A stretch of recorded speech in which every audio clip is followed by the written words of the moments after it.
بسم الله الرحمن الرحيم. ألف لام را. تلك آيات الكتاب المبين.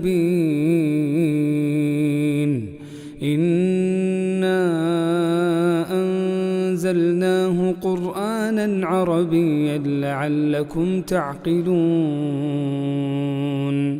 نحن نقص عليك أحسن القصص بما أوحينا إليك هذا القرآن وإن كنت من قبله لمن الغافلين.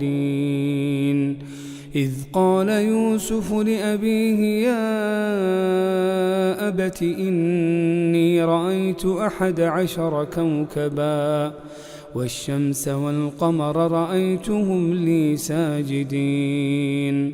قال يا بني لا تقصص رؤياك على إخوتك فيكيدوا لك كيدا إن الشيطان للإنسان عدو مبين.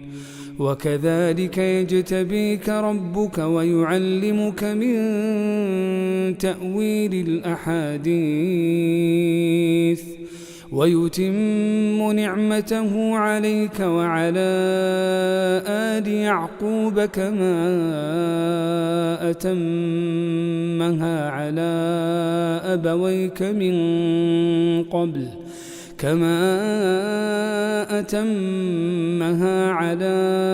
أبويك من قبل إبراهيم وإسحاق إن ربك عليم حكيم. لقد كان في يوسف وإخوته آيات للسائلين إذ قالوا ليوسف وأخوه أحب إلى أبينا منا ونحن عصبة إن أبانا لفي ضلال مبين. اقتلوا يوسف أو اطرحوه أرضا يخل لكم وجه أبيكم وتكونوا من بعده قوما صالحين. قال قائل منهم لا تقتلوا يوسف وألقوه في غيابة الجب يلتقطه بعض السيارة إن كنتم فاعلين. قالوا يا أبانا ما لك لا تأمنا على يوسف وإنا له لناصحون. أرسله معنا غدا يرتع ويلعب وإنا له لحافظون. قال إني ليحزنني أن تذهبوا به وأخاف أن يأكله الذئب وأنتم عنه غافلون. قالوا لئن أكله الذئب ونحن عصبة إنا إذا لخاسرون. فلما ذهبوا به وأجمعوا أن يجعلوه في غيابة الجب وأوحينا إليه لتنبئنهم بأمرهم هذا وهم لا يشعرون. وجاءوا أباهم عشاء يبكون. قالوا يا أبانا إنا ذهبنا نستبق وتركنا يوسف عند متاعنا فأكله الذئب وما أنت بمؤمن لنا ولو كنا صادقين. وجاءوا على قميصه بدم كذب قال بل سولت لكم أنفسكم أمرا فصبر جميل والله المستعان على ما تصفون. وجاءت سيارة فأرسلوا واردهم فأدلى دلوه قال يا بشرى هذا غلام وأسروه بضاعة والله عليم بما يعملون. وشروه بثمن بخس دراهم معدودة وكانوا فيه من الزاهدين. وقال الذي اشتراه من مصر لامرأته أكرمي مثواه عسى أن ينفعنا أو نتخذه ولدا. وكذلك مكنا ليوسف في الأرض ولنعلمه من تأويل الأحاديث والله غالب على أمره ولكن أكثر الناس لا يعلمون. ولما بلغ أشده آتيناه حكما وعلما وكذلك نجزي المحسنين. وراودته التي هو في بيتها عن نفسه وغلقت الأبواب وقالت هيت لك قال معاذ الله إنه ربي أحسن مثواي إنه لا يفلح الظالمون. ولقد همت به وهم بها لولا أن رأى برهان ربه كذلك لنصرف عنه السوء والفحشاء إنه من عبادنا المخلصين. واستبق الباب وقدت قميصه من دبر وألف يا سيدها لدى الباب قالت ما جزاء من أراد بأهلك سوءا إلا أن يسجن أو عذاب أليم.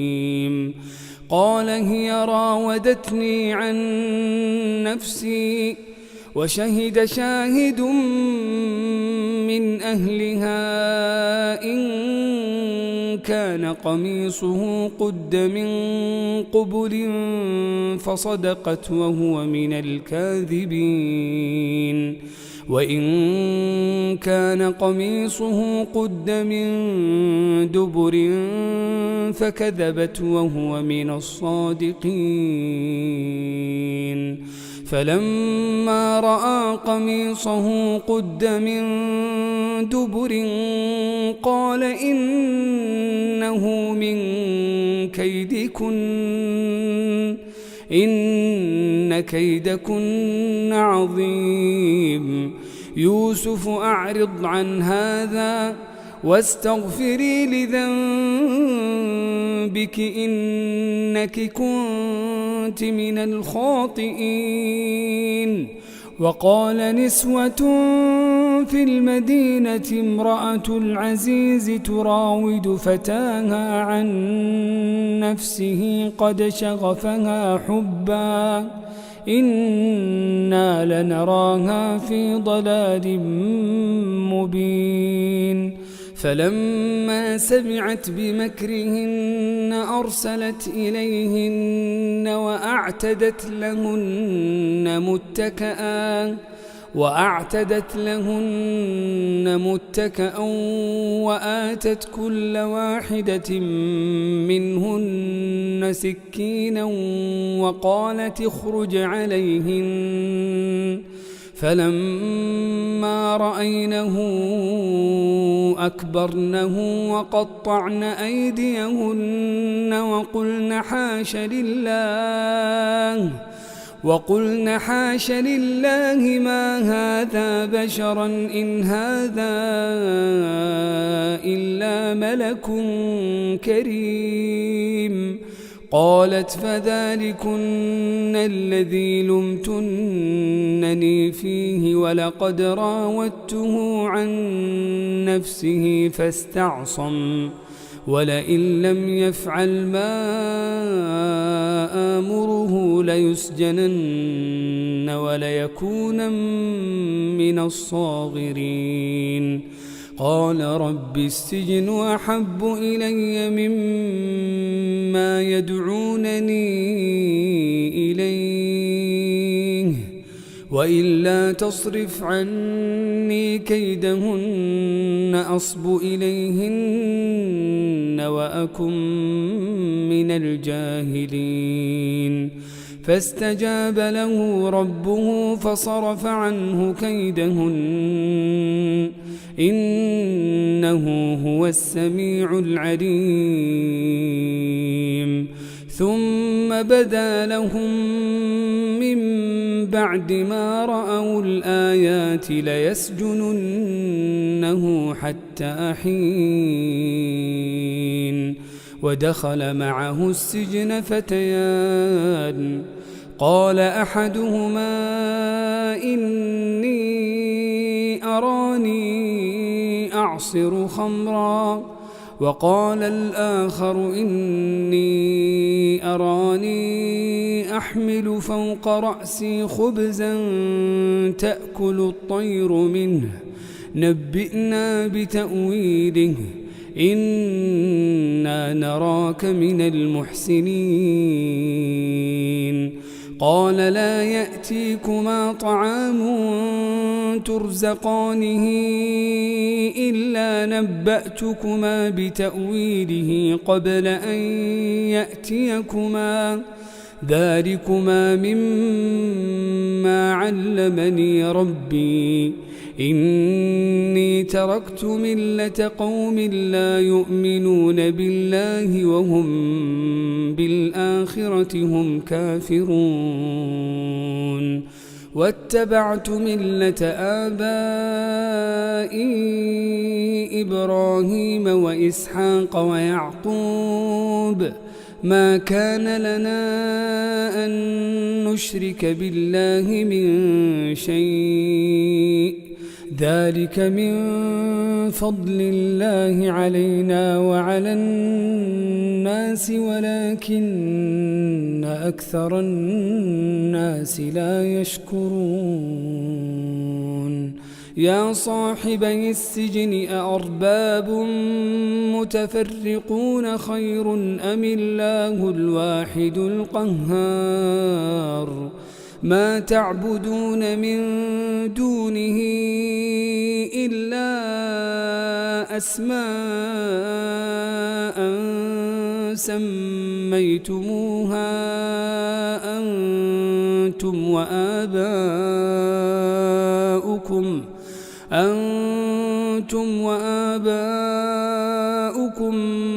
ما أنزل الله بها من سلطان إن الحكم إلا لله أمر ألا تعبدوا إلا إياه ذلك الدين القيم ولكن أكثر الناس لا يعلمون.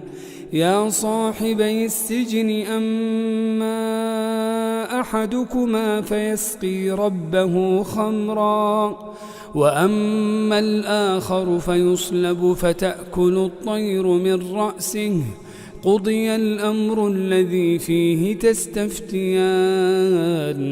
وقال للذي ظن أنه ناج منهما اذكرني عند ربك فأنساه الشيطان ذكر ربه فلبث في السجن 10 سنين.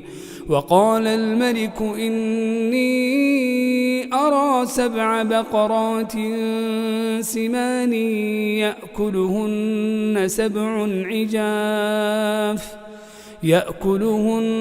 7 عجاف و7 سنبلات خضر وأخر يابسات يا أيها الملأ أفتوني في رؤياي إن كنتم للرؤيا تعبرون. قالوا أضغاث أحلام وما نحن بتأويل الأحلام بعالمين. وقال الذي نجا منهما وادكر بعد أمة أنا أنبئكم بتأويله فأرسلون. يوسف أيها الصديق أفتنا في 7 بقرات سمان يأكلهن 7 عجاف و7 سنبلات خضر وأخر يابسات لعلي أرجع إلى الناس لعلهم يعلمون. قال تزرعون 7 سنين دأبا فما حصدتم فذروه في سنبله إلا قليلا مما تأكلون.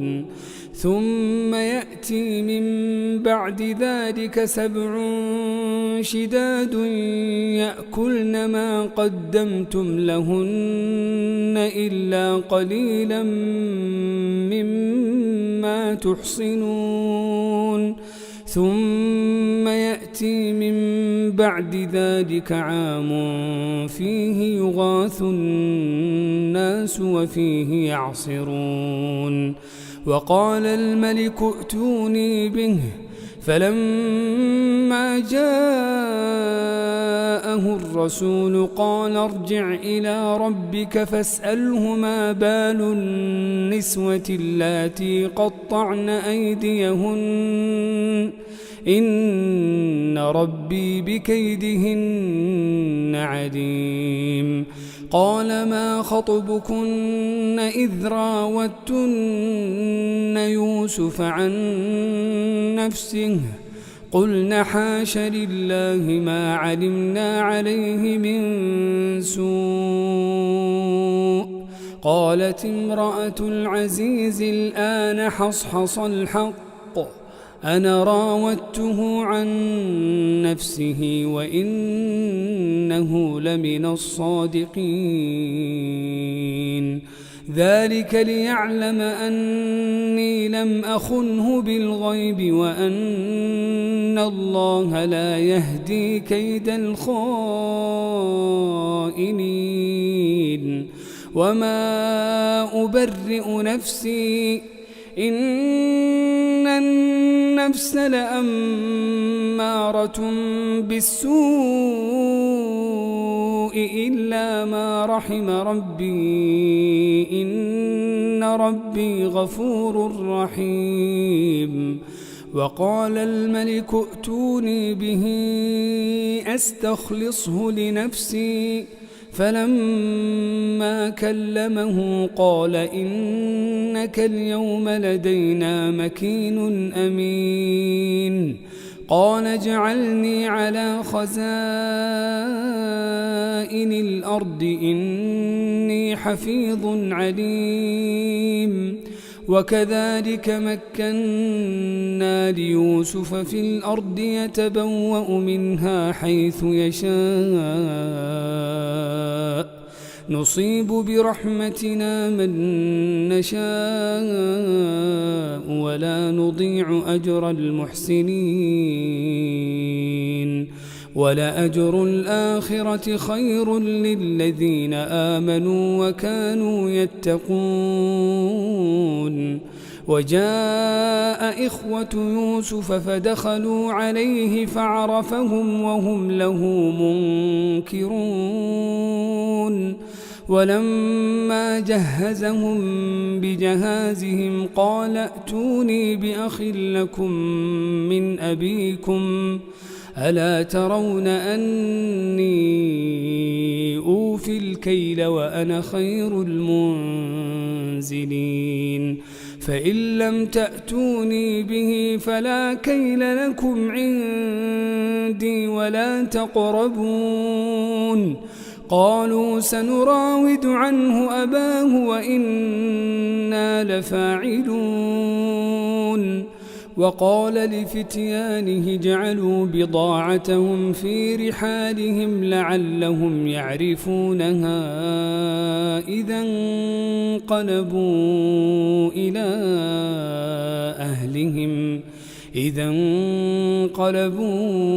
إلى أهلهم لعلهم يرجعون فلما رجعوا إلى أبيهم قالوا يا أبانا منع منا الكيل فأرسل معنا أخانا نكتل وإنا له لحافظون قال هل آمنكم عليه إلا كما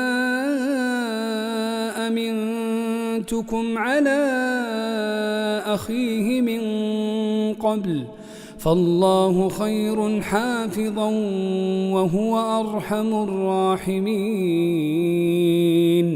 ولما فتحوا متاعهم وجدوا بضاعتهم ردت إليهم قالوا يا أبانا ما نبغي هذه بضاعتنا ردت إلينا ونمير أهلنا ونحفظ أخانا ونزداد كيل بعير ذلك كيل يسير قال لن أرسله معكم حتى تؤتون موثقا من الله لتأتونني به إلا أن يحاط بكم فلما آتوه موثقهم قال الله على ما نقول وكيل وقال يا بني لا تدخلوا من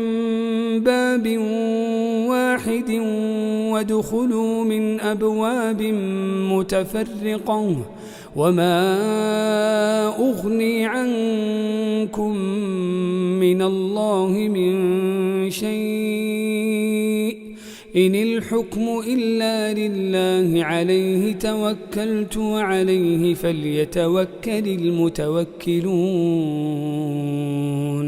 ولما دخلوا من حيث أمرهم أبوهم ما كان يغني عنهم من الله من شيء إلا حاجة في نفس يعقوب قضاها وإنه لذو علم لما علمناه ولكن أكثر الناس لا يعلمون ولما دخلوا على يوسف آوى إليه أخاه قال إني أنا أخوك فلا تبتئس بما كانوا يعملون فلما جهزهم بجهازهم جعل السقاية في رحل أخيه ثم أذن مؤذن أيتها العير إنكم لسارقون قالوا وأقبلوا عليهم ماذا تفقدون قالوا نفقد صواع الملك ولمن جاء به حمل بعير وأنا به زعيم قالوا تالله لقد علمتم ما جئنا لنفسد في الأرض وما كنا سارقين. قالوا فما جزاؤه إن كنتم كاذبين. قالوا جزاؤه من وجد في رحله فهو جزاؤه كذلك نجزي الظالمين. فبدأ بأوعيتهم قبل وعاء أخيه ثم استخرجها من وعاء أخيه كذلك كدنا ليوسف ما كان ليأخذ أخاه في دين الملك إلا أن يشاء الله نرفع درجات من نشاء وفوق كل ذي علم عليم. قالوا إن يسرق فقد سرق أخ له من قبل فأسرها يوسف في نفسه ولم يبدها لهم. قال أنتم شر مكانا والله أعلم بما تصفون. قالوا يا أيها العزيز إن له أبا شيخا كبيرا فخذ أحدنا مكانه إنا نراك من المحسنين. قال معاذ الله أن نأخذ إلا من وجدنا متاعنا عنده إنا إذا لظالمون. فلما استيئسوا منه خلصوا نجيا. قال كبيرهم ألم تعلموا أن أباكم قد أخذ عليكم موثقا من الله ومن قبل ما فرطتم في يوسف فلن أبرح الأرض حتى يأذن لي أبي أو يحكم الله لي وهو خير الحاكمين. ارجعوا إلى أبيكم فقولوا يا أبانا إن ابنك سرق وما شهدنا إلا بما علمنا وما كنا للغيب حافظين. واسأل القرية التي كنا فيها والعير التي أقبلنا فيها وإنا لصادقون. قال بل سولت لكم أنفسكم أمرا فصبر جميل عسى الله أن يأتيني بهم جميعا إنه هو العليم الحكيم. وتولى عنهم وقال يا أسفا على يوسف وابيضت عيناه من الحزن فهو كظيم. قالوا تالله تفتأ تذكر يوسف حتى تكون حرضا أو تكون من الهالكين. قال إنما أشكو بثي وحزني إلى الله وأعلم من الله ما لا تعلمون. قال إنما أشكو بثي وحزني إلى الله وأعلم من الله ما لا تعلمون. يا بني يذهبوا فتحسسوا من يوسف وأخيه ولا تيأسوا من روح الله إنه لا ييأس من روح الله إلا القوم الكافرون فلما دخلوا عليه قالوا يا أيها العزيز مسنا وأهلنا الضر وجئنا ببضاعة مزجاة فأوف لنا الكيل وتصدق علينا إن الله يجزي المتصدقين قال هل علمتم ما فعلتم بيوسف وأخيه إذ أنتم جاهلون قالوا أئنك لأنت يوسف قال أنا يوسف وهذا أخي قد من الله علينا إنه من يتق ويصبر فإن الله لا يضيع أجر المحسنين قالوا تالله لقد آثرك الله علينا وإن كنا لخاطئين قال لا تثريب عليكم اليوم يغفر الله لكم وهو أرحم الراحمين اذهبوا بقميصي هذا فألقوه على وجه أبي يأت بصيرا وأتوني بأهلكم أجمعين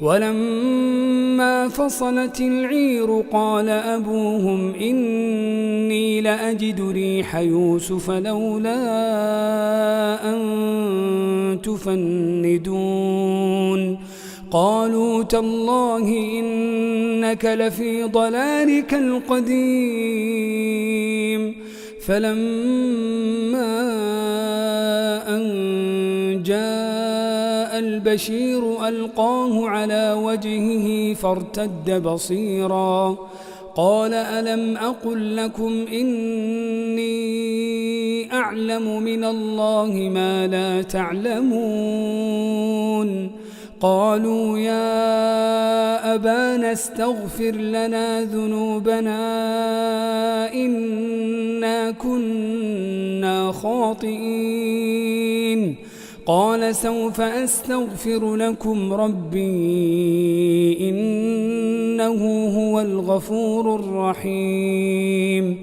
فلما دخلوا على يوسف آوى إليه أبويه وقال ادخلوا مصر إن شاء الله آمنين ورفع أبويه على العرش وخروا له سجدا وقال يا أبت هذا تأويل رؤياي من قبل قد جعلها ربي حقا وقد أحسن بي إذ أخرجني من السجن وجاء بكم من البدو من بعد أن نزغ الشيطان بيني وبين إخوتي إن ربي لطيف لما يشاء إنه هو العليم الحكيم رب قد آتيتني من الملك وعلمتني من تأويل الأحاديث فاطر السماوات والأرض أنت وليي في الدنيا والآخرة توفني مسلما وألحقني بالصالحين ذلك من أنباء الغيب نوحيه إليك وما كنت لديهم إذ أجمعوا أمرهم وهم يمكرون وما أكثر الناس ولو حرصت بمؤمنين وما تسألهم عليه من أجر إن هو إلا ذكر للعالمين وكأي من آية في السماوات والأرض يمرون عليها وهم عنها معرضون وما يؤمن أكثرهم بالله إلا وهم مشركون أفأمنوا أن تأتيهم غاشية من عذاب الله أو تأتيهم الساعة بغتة وهم لا يشعرون قل هذه سبيلي أدعو إلى الله على بصيرة أنا ومن اتبعني وسبحان الله وما أنا من المشركين وما أرسلنا من قبلك إلا رجالا نوحي إليهم من أهل القرى أفلم يسيروا في الأرض فينظروا كيف كان عاقبة الذين من قبلهم ولدار الآخرة خير للذين اتقوا أفلا تعقلون حتى إذا استيأس الرسل وظنوا